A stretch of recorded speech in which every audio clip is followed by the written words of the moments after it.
ஆன்மீக நண்பர்கள் அனைவருக்கும் அன்பு கலந்த வணக்கங்கள்.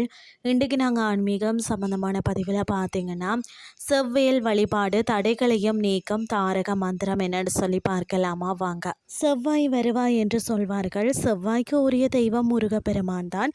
செவ்வாய்க்கிழமை அன்று பார்த்தீங்கன்னா, நமது வேண்டுதலை முருகனிடம் வைத்தால் அந்த வேண்டுதலை நிறைவேற்றி கொடுப்பார்.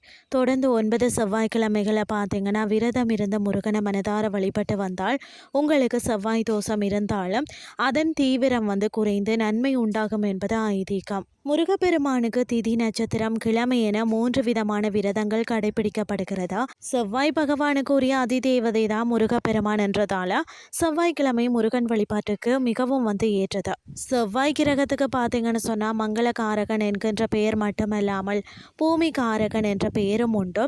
முருகனுக்கும் அம்மனுக்கும் உகந்த நாள்னு சொன்னால் அது செவ்வாய்க்கிழமை தான். இப்போ வாங்க செவ்வாய்க்கிழமை வழிபாடை பற்றி பார்க்கலாம். செவ்வாய்க்கிழமை அன்று வியாபாரம் செய்பவர்கள் ஒரு பொழுது செவ்வாய் வழிபாட்டை செய்து வந்தால் வியாபாரம் பெரிய அளவில் விருத்தி அடையும்.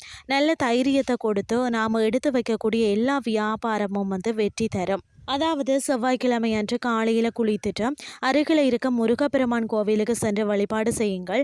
பிறகு வீட்டிற்கு வந்ததும் விரதத்தை தொடங்கணும்.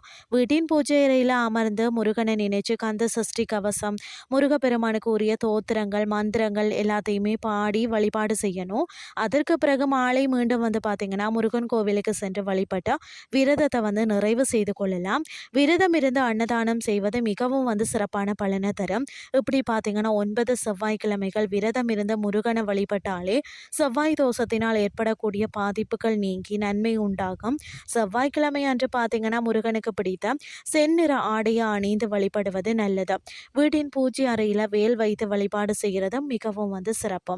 பலன்கள் பார்த்தீங்கன்னு சொன்னால் செவ்வாய் தோஷம் இருந்தால் அதன் தீவிரம் குறைந்து நன்மை உண்டாகும். திருமண தடை நீங்க மாங்கல்ய பாக்கியம் கிடைக்கும்.